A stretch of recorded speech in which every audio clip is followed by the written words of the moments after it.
What is going on, guys? Welcome back to another episode of the Mets Central Podcast. Episode 51 is the New York Mets have swept the Philadelphia Phillies, sweeping their entire homestand now, winning 7 straight games. And things are feeling good right now, creating good separation early in the division, even though, as we've seen in the past, unfortunately, that does not really matter. But it still is nice to get these wins early and get them against division rivals. I think the story of the series and the story of the homestand in general is just this team is winning games. It is exciting to watch. There are things that they could still be better at, which is the most insane part. They have help on the way as well, which we'll talk about later on in the podcast episode. But things are feeling good right now. Before we jump into everything, leave a like on your way into the show, or if you're watching on replay, subscribe if you guys are new to the channel, especially if you're Met fans, and turn on your notifications so you know when we upload or go live here on Met Central. And also, if you're commenting in the chat live right now, we will get to your comments, questions, all of that other stuff. Just know that we are trying to keep the conversation going and stay relevant to the topic. So we'll pull up comments if they are relevant. If not, we will bring up some of your comments later on throughout the show, as I will be starring a few here and there. But yeah, Matt, how are we feeling after the Mets sweep the homestand? Unfortunately, the flat tire at the end of Game 3 was a little bit of a pain in the ass to get home. But either way, now that that's resolved, vibes are high. Mets are winning games, and like I said, they're not even playing their best baseball yet, which is the crazy part about it. Yeah, other than the flat tire debacle and the whole Chris Drury thing, like the vibes are pretty much sky high right now in Mets lands right now. I mean, best record in baseball, 18-7. You sweep the 7-game homestand, you go 7-0, and pretty much in dominant fashion. I mean, apart from maybe the last game and maybe a little bit of the first game because there was the whole little Max Kranick kind of struggled in the ninth inning, and then Diaz obviously gives up the home run. But there was really no doubt that they weren't going to win any of those games pretty much. And listen, it's a great feeling because Citi Field's pretty much been packed every single game so far, which in April is just it's crazy. It's almost like a playoff atmosphere every single game over there. And that's something that we love to see. Obviously, that's what Steve Cohen was pushing for, when he was talking about, the lack of, fans, especially showing up last year during the offseason. But I mean, yeah, as you mentioned, the team isn't even firing on all cylinders yet. Like, I mean, the pitching's still been very good. Bullpens has still been good for the most part. Offense has started to come around a little bit, still not at the full potential that we want to see it at. But the top guys are starting to look a lot better. Obviously, Pete Alonso is still looking like the guy that has started the year. Francisco Lindor, who just owns the Philadelphia Phillies and continued into this series, he's been on fire. Hopefully, his hot stretch at home carries over into the road games. Juan Soto, little bit of a up and down series. Obviously got a little unlucky in the first game with the home run that almost looked like it was going to be a home run until it got called back for being a foul ball, but still got on base a little bit.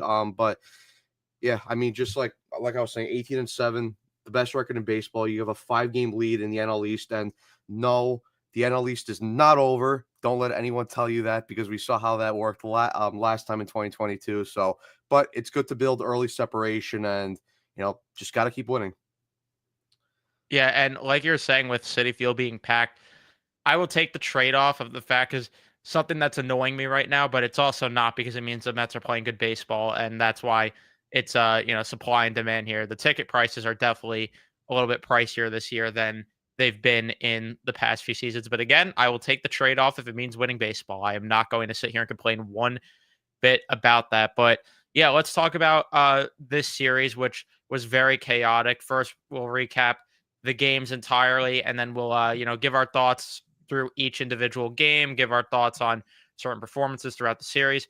So in Game 1, it was Aaron Nola versus Tyler McGill, and Francisco Lindor, this was back-to-back games here, I believe, where he hit a leadoff home run in the bottom of the first inning to get the Mets on the scoreboard early. Jesse Winker made it 2-0. A lot of similar vibes to Game 3 against the Philadelphia Phillies early on because, the 2-0 lead, Jesse Winker getting the home run.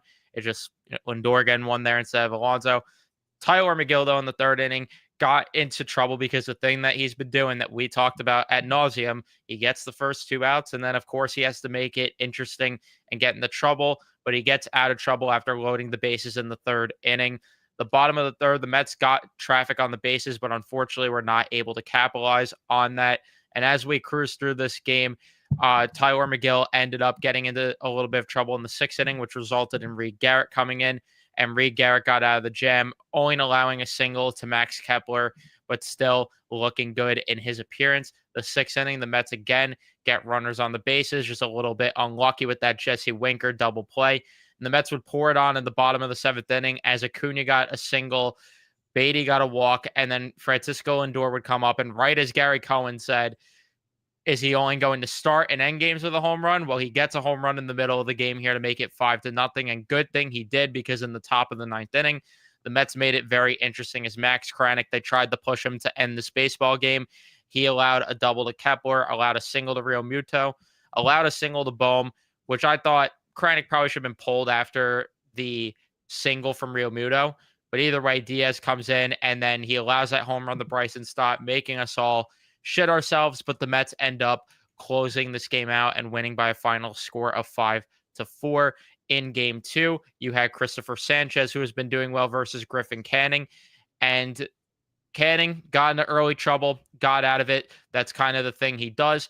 And in the bottom of the first, the Mets again jumping early, which was nice to see. Lindor with that leadoff single. And then with 2 outs, Mark Vientos, we got a swaggy bubble. We got a Mark Vientos double to make it 1-0.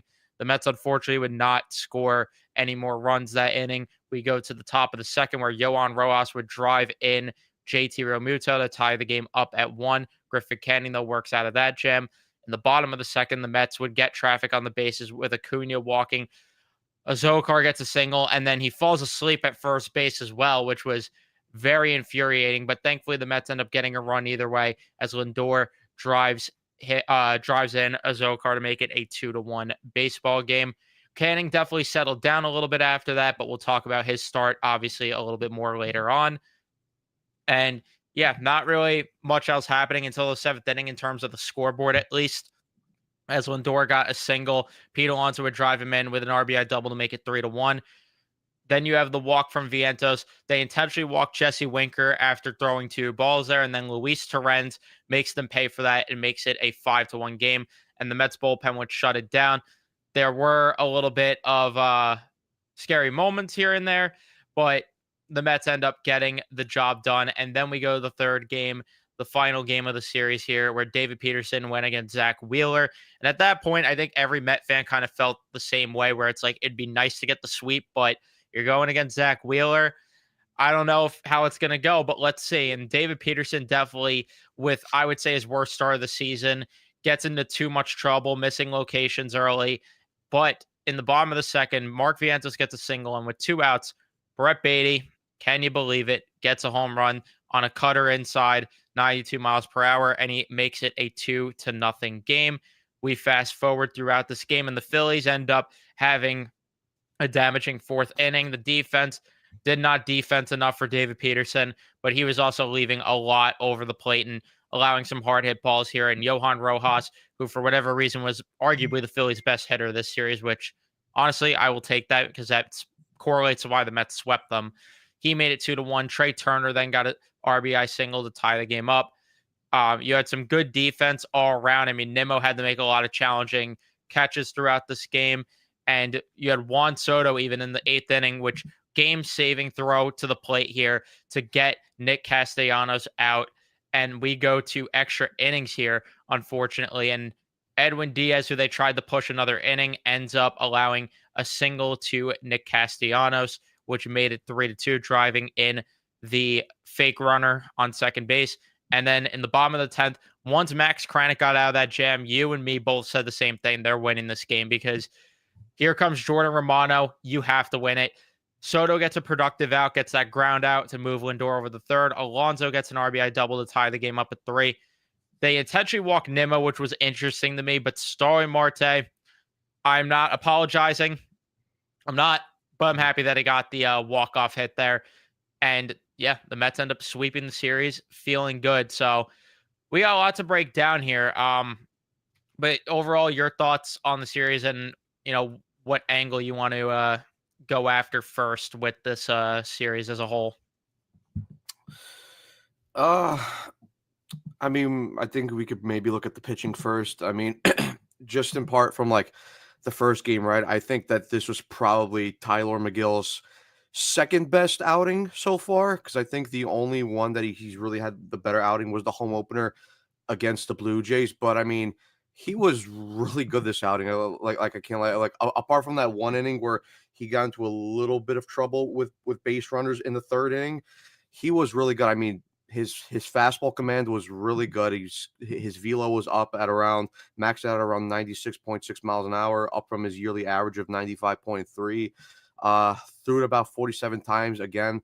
Like we talked about, like the pitch that's really made him really good this year was the slider. Threw that about 19 times, the sinker 17 times, changeup 8, the curveball once. And I mean, again, like his pitches were just effective because the four seamer, 17 swings, 3 whiffs, the slider, seven swings, 5 whiffs, sinker, 4 swings, 3 whiffs, and the changeup, 4 swings, 3 whiffs. And I mean, listen, this is the thing that we've talked about with Tyler McGill, and I think now the only thing really that I'm looking at with McGill is because we've known that so far through his short span of being a major league pitcher, he always starts the year really hot. It's just now if he can now break the March and April allegations because like I said, he's always great at starting the year. He's always has good numbers. He's always started well. It's just when he gets later into the year, when he starts throwing a lot more pitches, and especially when teams start to see him a lot more, that's when we usually start to see the cracks in Tyler McGill's game. But I mean, like we talked about it, the one thing that I liked about McGill, and it's sort of when you looked at him the last couple years, he really hasn't had that strong number two breaking pitch, and I think now with the slider looking that much better, I think that will now help him as we go later into the season because. And again, that's the one pitch that he never had. And even when he threw the slider or his quote unquote cutter like years before, he would always hang it, it would always get crushed. And he just never had that, number two pitch to go to apart from his strong fastball that he has. But I mean, just from every start so far that McGill's had, it's positive signs. The only thing for McGill is I would like him to go a little more deeper into games. Hopefully now, he's starting to get more innings under his belt. The pitch is starting to look a lot better. I think now, hopefully, maybe make a couple more adjustments here and there, but hopefully, now you're going to start to see McGill consistently go 6 innings a game, and he's going to give up 3 runs at most, or maybe 2 runs on a really good day. But I think positive overall signs for McGill. Yeah, definitely agree there. And the thing is too that it's just really annoying that he just gets himself in the trouble so much. Like the early high pitch count was just so infuriating, but he's been good. I mean, the swing and miss stuff was definitely there. The walk issues just kill him. I mean, it just kills Yeah. him every single time. The 10 strikeouts, and there again, like you said, he just really needs to beat the allegations here and get through it. The bullpen in this game, though, Reed Garrett, I thought he was fine, even though he allowed that single. Max Krennic, I didn't love pushing him that extra inning. I get why they did because you had a good enough lead, and it's like you want to save your other arms. But Edwin Diaz, we'll talk more about him later on in the show. But yeah, the pitching in that first game, especially, was just overall solid despite giving a scare. And you know what? We've said it all the time. If the bullpen's going to make mistakes, be in these type of games where you win anyway, because I will take that trade-off over every time we'd have a bullpen blip in 2019 where the Mets didn't make the playoffs because they had an obnoxious amount of bullpen blips where even if half of them didn't happen, they probably would have won like the high 90 amount of games that season. So I'll take that trade off all day of the week. And then with the lineup in this game too, it was nice to see production after we talked about too that Jesse Winker needed to start producing. Francisco Lindor gave a really good effort in this game. So it was nice to see more consistency from the offense here. I mean, going just along more with the bullpen, I thought, like you said, Reed Garrett was fine. I mean, he comes in obviously replacing Tyler McGill with a guy on base and Bryce Harper who walked. So you had a guy on with already an out, and then obviously gets Castellanos to pop up, gives up the single to Kepler, but gets JT Realmuto to strike out.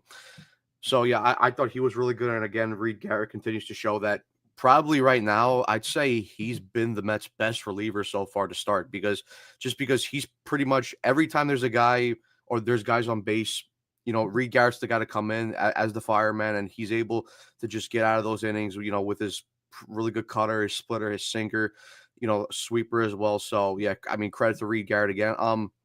Then Kranick, obviously, he comes in, he pitches the seventh, he pitches the eighth, and those innings were really strong from Kranick. Obviously, his four seamer again, strong slider was strong as well. And I texted this in the group chat.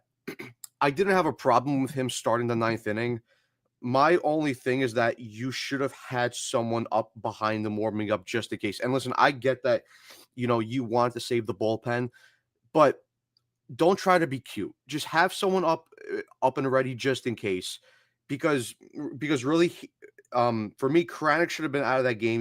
He gives up the Kepler, he gives up the double to Kepler, and once he gives up the single to JT Realmuto, which the Phillies scored their first run. For me, I would have pulled him right away. Just say, okay, fine, you gave me what you could, but come out of the game now, and then we'll come in relief. Then he gives up the single to Bohm. Then obviously Diaz comes in, gets the fly out of it on this young Cal Stevenson, and just bad pitch to Bryson Stott. Makes it a close game after that, and the feelings certainly weren't great, especially with Trey Turner and Bryce Harper coming up. But I guess credit to Diaz that he got both Turner and Harper to strike out. But I mean, yeah, overall the bullpen was solid. Apart from Diaz giving up the home run to Bryson Stott. But yeah, like I said, Kranick was fine. I just would have rather have a guy up there behind them just in case to start that ninth inning. Yeah, I definitely agree there on that part. I mean, for me, it was right after the Rio Muto single where it's just like you got to get him out of the game there. And that's one thing that we've talked about. Like, the thing with Mendoza that's driving me insane this year is that in particular, where there are times where it's obvious that you need to get a guy up behind a certain reliever in case things hit the fan, and then all of a sudden they got to scramble or they got to leave the guy in longer than they should have to because he's too busy. Or I listen, like I don't blame him for wanting to have faith in his guys and give them confidence going out to the mound, but at the same time, you have to play your cards right here, and there's got to be that fine line there that I feel like is missing. No, yeah, definitely. Like I said, like for me, like I don't have a problem with him having trust in Kranick. Like for me, I thought it was the right decision to put him out there in the ninth inning, just because he had two really strong innings in the seventh and eighth inning, and he really didn't throw that many pitches. But you got to know that okay, it's the third inning of work now that he's going in. I get he didn't throw a lot of pitches, but there could start to be some fatigue here, and I'm not saying that you need to have a guy, fully warmed up at that point, but just have a guy, light toss at some point to start that inning, just in case. Listen, it ultimately worked out, but definitely, I think, we've talked about it before, and we talked about, during the last game which we'll get to that, but we haven't loved Mendoza's usage of the bullpen so far. I mean, listen, they're winning games right now, so it's not like it's not hurting them, but and we sort of saw this last year too towards the end where Mendoza did have some questionable decisions with the bullpen and how he used certain relievers. I just think that he's got to clean that up because really for me that's the only, I don't want to say red flag, but the only like blip so far for me for Mendoza as a manager. I just haven't loved his bullpen management so far as a full-time manager. Yeah, I we talked about that on the way back where it's just like it's not the fact that it's not an execution thing, it's literally just a process thing, and I'm sure that, most fans that listen or just in general won't care about that sort of thing, but to us who are nerds and that, look at certain things, certain matchups and everything, and it's like I question the process every now and then more than anything, but again, if it's working and they're winning games, I guess I need to just shut up and jump off a bridge, right? Right, that's what you tell all the nerds to do. But Mhm. anyway, yeah, was there anything else you wanted to discuss with the pitching in game 1 before we jump over to game 2? Now we could jump over to game two. So Griffin Canning, similar to McGill in the way that He got into a lot of trouble. The only difference is it wasn't walks. And the weirdest part with Canning's outing to me is that his velocity was up. And I thought just watching from the stands, his stuff looked better. It's just that way too much over the plate, which we're going to talk about with another pitcher soon. And again, I'm sitting here just wanting him to use the cutter more. Just please use the cutter more, because if he was tunneling that with the four seam throughout the start with the velocity up on the four seam, I think you would have seen an outing where he would have gave a little bit more length. But at the end of the day, I mean, this is the Griffin Canning experience where he's just going to get into these high pitch counts because he just does not utilize all the tools in the toolbox, which is why we talk about ad nauseum. He's got to be the long relief man when this rotation's fully healthy, because his tools just simply play better from the bullpen. But again, I will say what I said in the post game and that I've been saying. If you were to tell me that Griffin Canning going into the year would consistently give 5 to 6 innings of 1 to 3, maybe 4 earn run ball and get north of 5 strikeouts pretty much every outing, all of us, you, me, everyone would have signed the dotted line right then and there to take that from Griffin Canning, because we don't expect much, but just like I'd really like to see him mix in the cutter a little bit more just to help him get those extra outs and maybe even a few more sinkers to throw here and there. I don't know what it is. I don't know if it's a confidence thing, but it drives me a little bit insane. And it drove me insane that the pitch count got high. But again, credit to the bullpen after they came in and did really good work. Yeah, I thought for me, Canning was, I thought he was fine. Like let's just put it that way. I think his first 2 innings were definitely the most shakiest because that's where, he allowed a couple guys to get on base. Obviously, he gives up the single to Bryson Stott and to Schwarber as well. But and the thing was, like, he was getting out of those innings, but he was definitely, and you noticed it, and we noticed it because I mean it was very noticeable. But he was giving up a lot of hard contact in those first early innings. I mean, like after he gets the single to Bryson Stott, he gets Trey Turner to line out, and then Bryce Harper hits one basically to the wall. Thankfully it just kind of died, and Nimmo was able to was there to record the out. But he was definitely giving up a lot of hard contact, especially in those first 2 innings. I mean, obviously gets Kepler to strike out in the second, gives up the double to JT Realmuto, Bohm singles, and then Rojas eventually drives in a run to tie the game, but gets out of it with Bryson Stott and Trey Turner both grounding out. But then after that, I mean, I thought he was fine because he has the clean 1-2-3 third inning. Gives up a base runner in the 4th inning, but after that, retires them nicely in order. 5th inning again got into a little bit of trouble, but was able to maneuver out of it. And then obviously he doesn't start the 6th inning as Brazoban comes in to relieve him. But again, like I said, I thought he was fine, not the greatest, but was able to get those quote unquote results, as we like to say them. But I mean, yeah, in terms of his actual pitch breakdown, like again, threw the 4-seamer the most out of any of his pitches, which again surprises me just because, when we signed him, we thought that, and, we saw in spring training that, he would go more breaking ball and secondary stuff reliant. But, he's been, especially his last couple starts, he's been going more 4-seamer reliant, threw it 28 times, slider 27 times, to change up 20 times. Threw the cutter a little bit more, threw it 6 times, but again, you would love to see it, like as you mentioned, a little bit more just to tunnel it with the 4-seamer. But again, slider was strong, 16 swings, 7 whiffs. For the 4-seamer, 9 swings, 3 whiffs. Change up 10 swings, 2 whiffs. But yeah, like I said, and like you mentioned, the velo again was up. Topped out at around 95.9 miles an hour. So basically touching 96, which is, again, up from his yearly average at around 93.6 mile an hour. So clearly they've made some adjustments to that fastball just because it definitely has looked a little bit better. And the velo has been up a lot since we signed him. And, if you take a look at his velo, what he was topping out at last year. But yeah, just the only thing for me, he was fine. Just gotta limit more stuff over the plate because then overall, his pitching line, 5 innings. Would love to see a little bit more, but again, you'll take that. 7 hits, 1 earned runs, 1 walk, and then overall the 5K. So definitely the swing and miss stuff is there.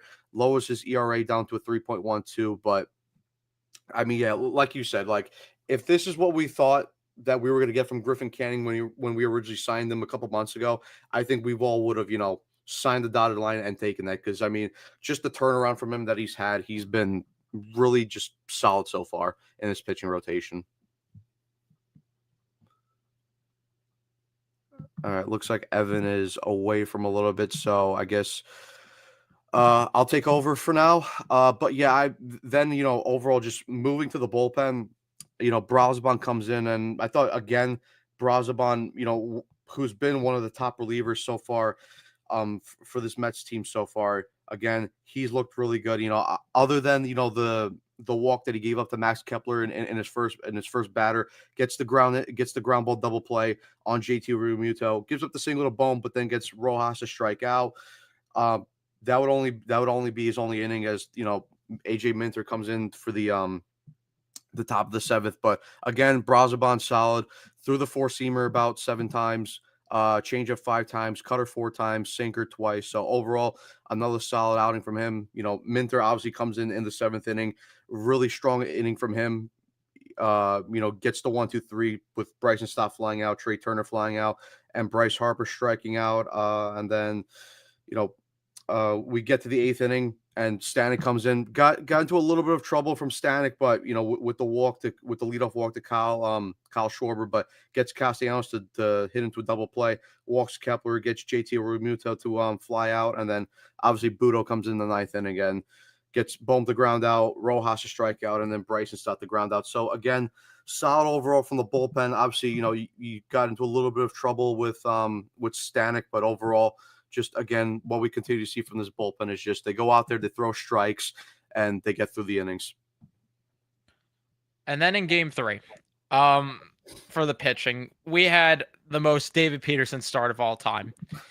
You look at the stat line, and it is vintage Peterson. 5 1/3, 8 hits against, 1 earned run, 2 earned runs, 1 walk, 2 strikeouts.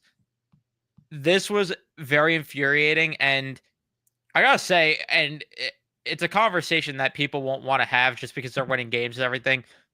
But, and again, like they're getting the results with results, man. So we nothing to see here. But David Peterson has not looked the same as he has last year, even though we do joke about the results. To me, at least from the eye test, and I know that the analytics will say that he looks about the same or looks a little bit better. I don't know. I mean, maybe it's just because this outing left a sour taste in my mouth, because he was allowing a lot of hard hit balls. Like, it was pretty much the entire outing where he was allowing hard hit ball after hard hit ball, because he was leaving way too much over the plate. I mean, sinkers just going right down the middle, changeups being put right down the middle, sliders being hung constantly. It was just way too much for my likings, and I actually want to filter it to see how many trying to see how many hard hit balls that he allowed. I mean, just looking at it alone right now, 1, 2, 3, 4, 5, 6, 7, 8, 9, 10, 11, 12, 13, 14, 15, 16, 17, 17 hard hit balls throughout that entire outing there. And there was 6 of them that were over 100 miles per hour on the exit field. And again, I get people aren't going to care, because at the end of the day, he got the results. He put them in a position to win the game. I just did not love, especially when this bullpen was so taxed to where you really needed a guy like Peterson to give the length.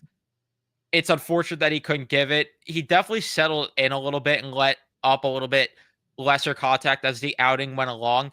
But I just did not love the start at all from Peterson.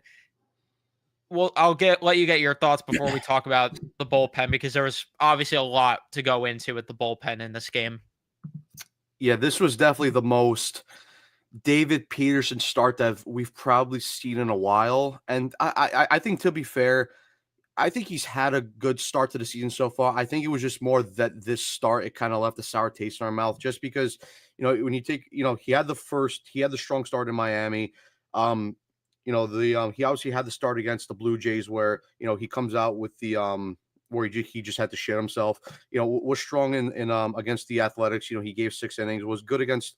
I mean, was decent against the Cardinals. It was just more that this outing is just like you said, it wasn't good.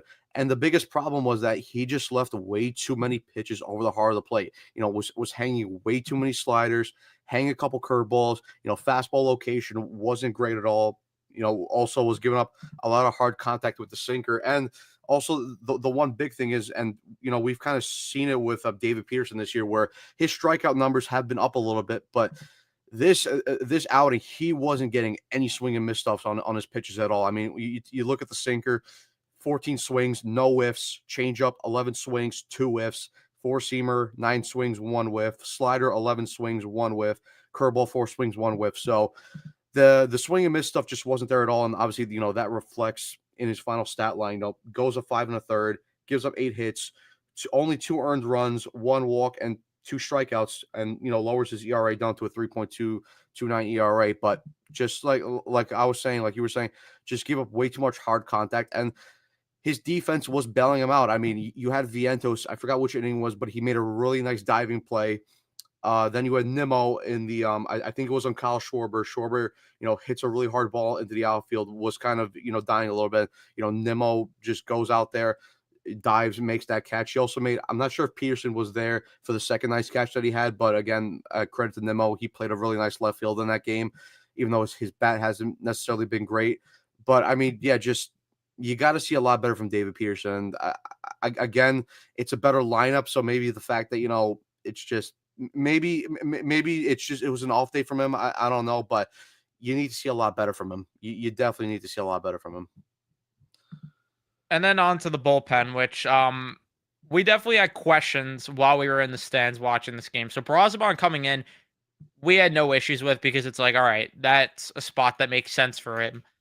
Then when Danny Young comes in, it wasn't about the idea of bringing a lefty in. It just, the thing that was weird to me, and where I'm having questions right now, is the inconsistency with the process of the bullpen, with keeping guys fresh. And you know what? I will be the first to admit, we're fans at the end of the day. We don't have the information that they do in that dugout.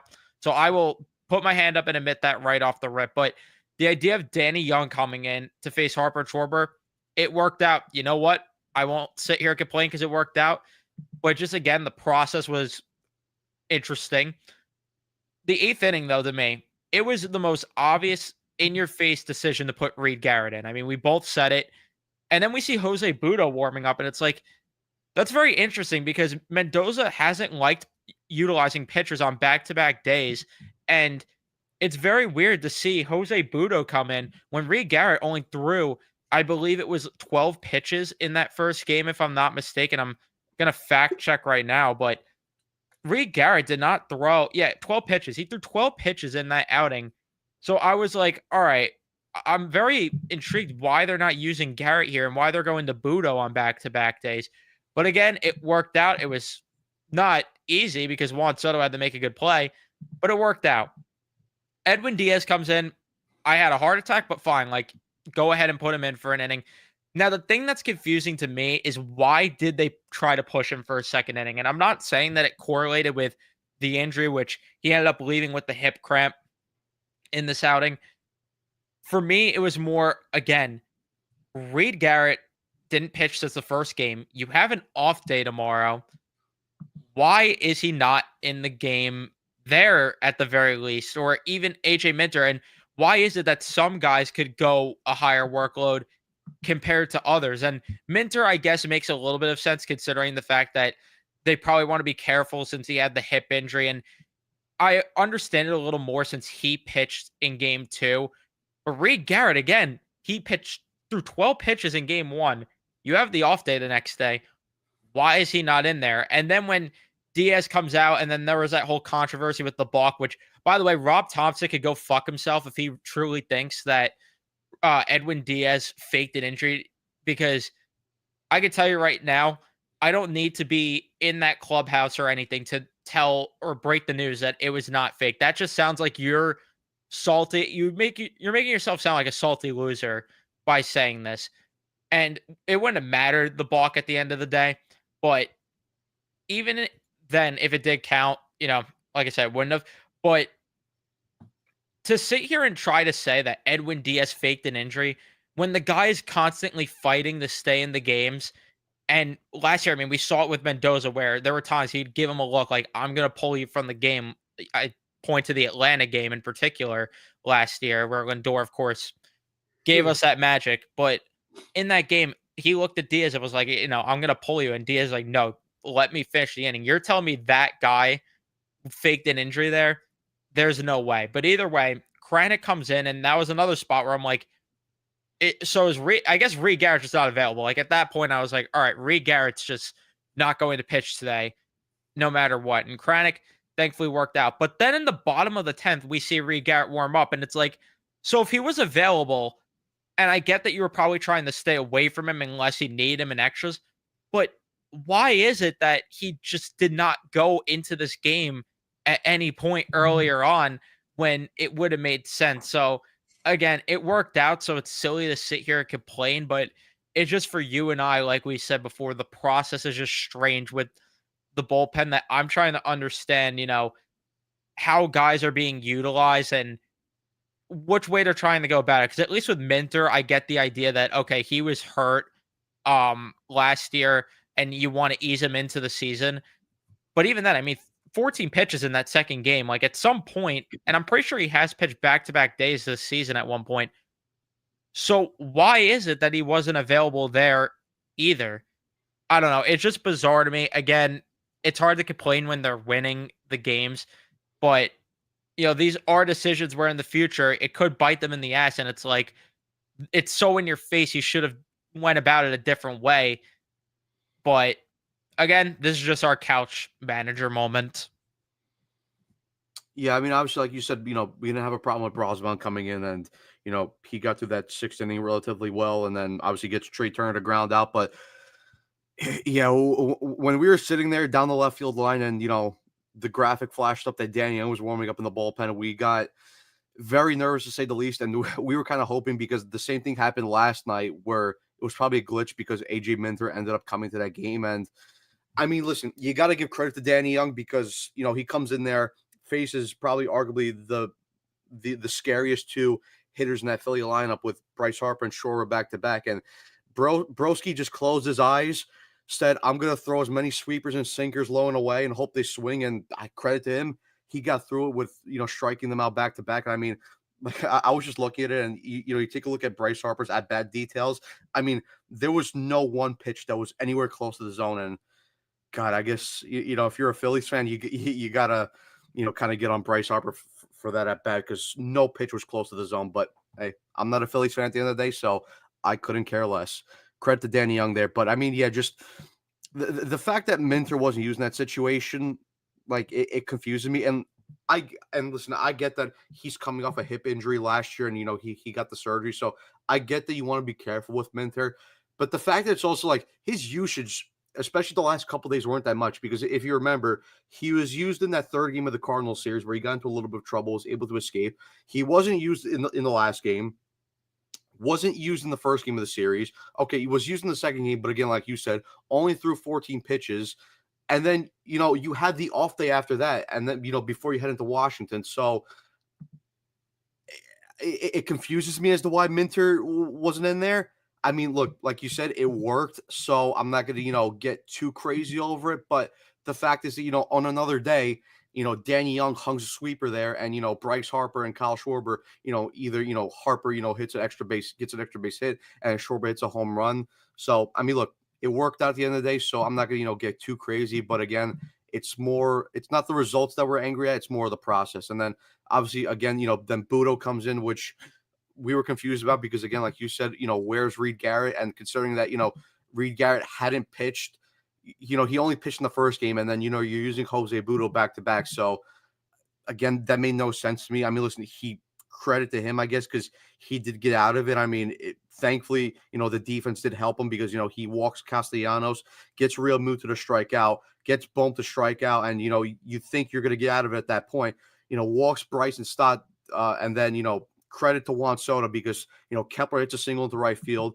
Soto with a really nice throw, and then Also, credit to Hayden Sanger, who who's getting sent down, but he made a really nice diving play to tag out Nick Castellanos at the plate there. So overall, yeah, I mean, thankfully Budo was able to get out of that inning thanks to some defense help. And then again, Diaz comes in. I didn't have a problem with Diaz coming in there, and gets the 1-2-3 inning from him. And then, but the only thing is, like you were saying, I was a bit confused as to why, he started the 10th inning. And listen, I get it. He's your best paid reliever, but the guy's also been very shaky this year. And, just because you got him, you got the results in the 9th inning, do you really want to push him in the 10th inning as well? That's probably a point where Reed Garrett should have been in. But, you know, Mendoza obviously leaves Diaz in there. Bryce Harper basically just steals third base without, any hesitation. Gets Schwarber to strike out, but then, Castellanos drives him in, and then obviously Kranick comes in, which I was kind of confused. Not that I was confused as to why Kranick was using that game, just because I thought he would eventually be used. But at that point in that situation, I'm like, and considering he just had a huge workload in the I was first gonna say, and period. sorry to cut you off, but the thing that doesn't make sense is Kranick threw north of 30 pitches in that first game, and Reed Garrett threw 12. Why is Yeah. Kranick available but not Garrett? Yeah, it didn't make any sense, but I mean, yeah, because I mean, Kranick comes in, he walks Real Muto, gives up the single to Bone, but then was able to bulk down. He gets Stott to fly out and Kepler to fly out, and like you said, at that point we were like, they're gonna win this game, and thankfully they did. So, but yeah, I mean, just overall to wrap up the pitching, like and the bullpen usage again, it's just more the fact that it's the process with Mendoza and how he deploys the relievers. Because I mean, listen, he got the results. Obviously, they won the game and they were able to get through some of those innings. But again, that's something that could come back to bite you in the ass, later down the line in the season. With that, we'll talk a little bit about this offense, and I think it goes without saying who the best offensive performer was this entire series. It was Lindor by a country mile. You still got clutch hits from Alonso. Vientos is been nice to see him actually start to get it together. Winker giving production is nice. I'm not too concerned with the bottom of the lineup just yet because we'll see how things transpire now with additions coming back into the lineup.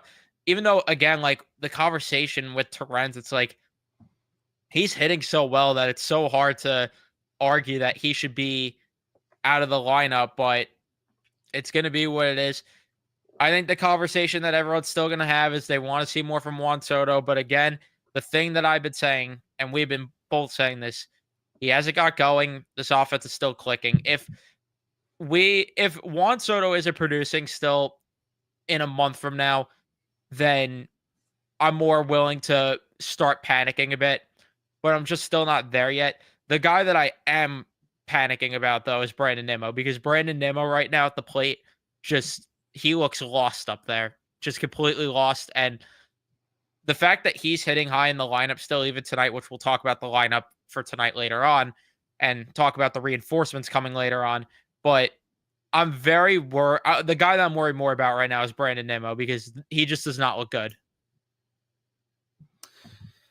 Yeah, that's the one guy that's just been the most concerning, definitely. And I mean, just I don't know what you do with Nimmo. I mean, I know Carson brought up yesterday on the show, Mets Weekly. Make sure you guys check that out. He brought up the idea of, moving Nimmo up to the 3 hole and then having, Alonso behind him to protect him just to maybe, you get a more hittable pitcher to hit. But it's just overall, I haven't loved Nimmo's plate approach. And listen, I get that he's a different player than to what we saw from him a couple of years ago, and who he was, when he first came up. Because Nimmo, when he first came up, he was an on base guy. He was a guy that took a lot of pitches, was making the opposing pitcher work every time he got up there. Was fouling pitch after pitch, was taking close pitches, but. And I don't know if it's Eric Chavez getting into his head and getting into his ear. It's just I don't love him being this aggressive base hitter, who's looking to hit powers. Because for me, like I said, Nimmo at his best is a guy who's working the count and is a contact hitter and getting on base. And again, listen, I don't hate seeing Nimmo hitting home runs because he definitely does have some power. I just don't love him changing his whole approach to where he's a guy that's looking to go up there, being aggressive and looking to hit the ball out of the park. To me, that's just not the guy who he is. I mean, the only thing I will say about Nimmo is credit to him that he's played actually a very good left field so far, because that's the thing that's really kind of, helped his value so far this year. Because, if we're just looking at his plate approach and overall his at bats, they haven't been good. And again, I don't know what you do with him. Maybe it's a thing where you do switch him in the lineup and have a guy like Pete behind him to where he gets better pitches to hit. It's just because that's the only thing I can think of at this point. It's what we've been talking about for weeks now. It just looks like he's having an identity crisis because, like Brian's saying, wants us to stop hitting for power, and then um, Nim, Ray saying he wants a Nimmo the on base machine. I agree with both points. Like, and I get that he wants to try to hit for more power. I don't blame him because that's just the way you win in today's game. But at the same time, he got his contract for who he was, and that was being the on base machine that he is. And right now, it's just, I don't know. It's really difficult to even advocate for him. Like, I agree with Carson's point, and I get what he's saying, but it's hard to even argue that he should be hitting any higher than fifth in the lineup right now, higher than six, even with how bad he looks. It just looks like he's having an identity crisis. And I don't know if moving him out of the leadoff spot is part of that, because at least in the leadoff spot, he kind of was forced more to be that on base guy. And maybe that's something to correlate, but I mean, you can't move Lindor out of the leadoff spot. So I really don't know what the answer is. It just seems like once he got moved out of the leadoff spot, he's just been trying to become someone that he's not. I mean, because even last year in the first half, right, he looked so locked in and so good. And, even when he wasn't in the leadoff spot, he looked fine for a bit. But I think there's some sort of correlation there to him being moved out of it, to him regressing in his play at the plate. But again, it's just like there's nothing he could do because Lindor can't move out of that leadoff spot. He just can't. I don't know where you go from here. I really do not know where you go from here, and that's the biggest problem in all of this. Yeah, I don't know. I mean, again, when you take a look at the lineup today, I mean, they kept them in the four hole, so I guess they're just sticking with it and hoping that he breaks on his own. But I don't know. For me, it's a whole approach thing. I think if he fixes his approach and goes back to who he was and not the guy that he's trying to be right now, I think we'll see a better Brandon Nimmo. But it's just yeah, I don't know.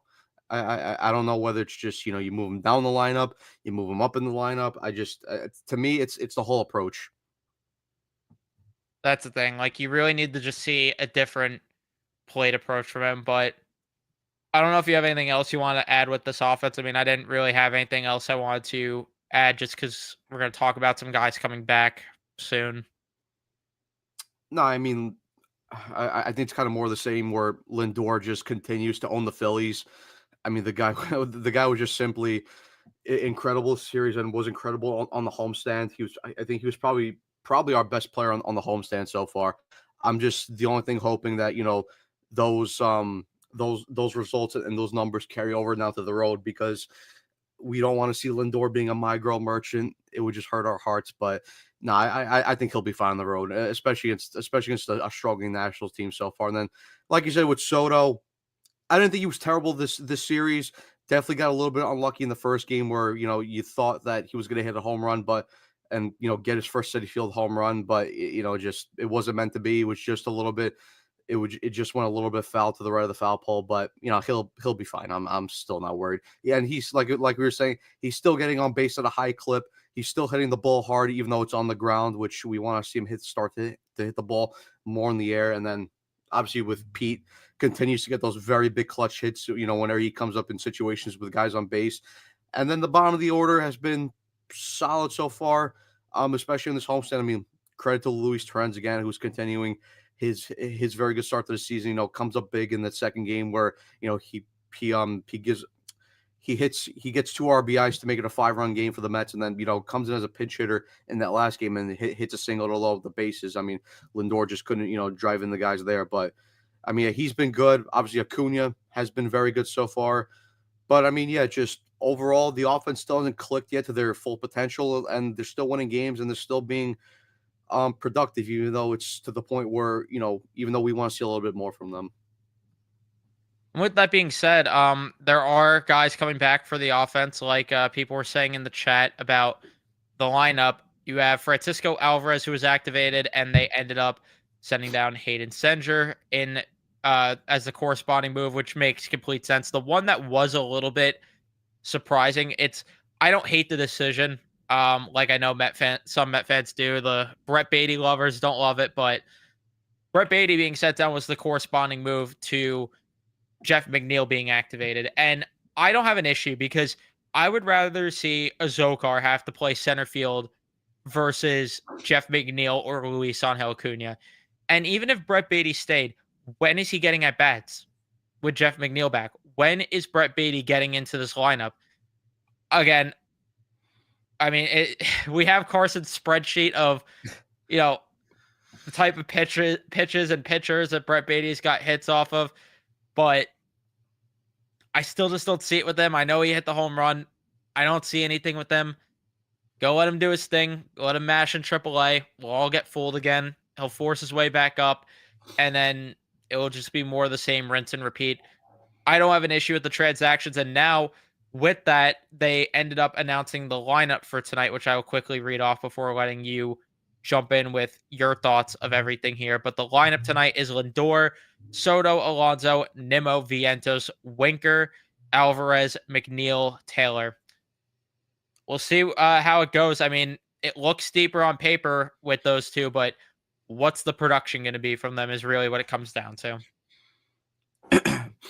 I mean, yeah, just to start off with the moves, who's obviously getting activated and who's getting sent down. I mean, obviously, Alvarez should be a big help. The only thing is, I want to see the power from him. I want to see the approach be a little bit better because the one thing that we talked about last year was he had a lot of trouble hitting that low and outside breaking ball pitch. So I hope that's not something that we see this year. And again, I hope we see the power numbers. I don't want to see fucking Eric Chavez getting in his head and saying, nope, you gotta take the ball to opposite field. No, Francisco Alvarez is a power hitter. Let him be that type of player because that's where we'll see the best out of him. And then obviously McNeil, I mean, look, it is what it is. He's at this point in his career, he's a league average bat at best. And you hope that you just get solid defense out of him. And I know, he brings the versatile defense with him, being able to play multiple positions in the infield. And, he could play the outfield if he really has to. But I mean, yeah, with the guys that they sent down, obviously, it makes sense that they send down Sanger for Alvarez. And, I just got to give credit to Hayden Sanger, Whole Foods man, because I mean, he pretty much outperformed my expectation because I thought, he would just be a guy that's pretty much an automatic out every time he gets up at the plate. But I mean, credit to him. He had a couple at bats where he got a couple nice base hits here and there. I don't know if he drove in a run, but his ABs were definitely kind of impressed me a little bit. And then behind the plate he was solid. I think he threw out a guy trying to steal second base, but like I said, then overall and then in the final game he had a nice tag on Nick Castellanos to get them out of the eighth inning, but. And then, obviously the big one, like you said, with Brett Beatty going down. And listen, I fully agree. I think, listen, Beatty has definitely shown some improvements over his last couple games. He's definitely started to get a couple more base hits. And then obviously hit the home run off Zach Wheeler to give the Mets a 2-0 lead. I mean, listen, it was a cutter middle at 92 mile an hour that sat over the heart of the plate. I mean, if anyone doesn't hit a home run there in that situation, then I would kind of, be very disappointed in you. But listen, Luis Angel Acuna has won that second base job, or at least the backup role. He's just been a lot better. His ABs have been a lot better. He's hitting for a higher average. He's hitting the ball a lot harder.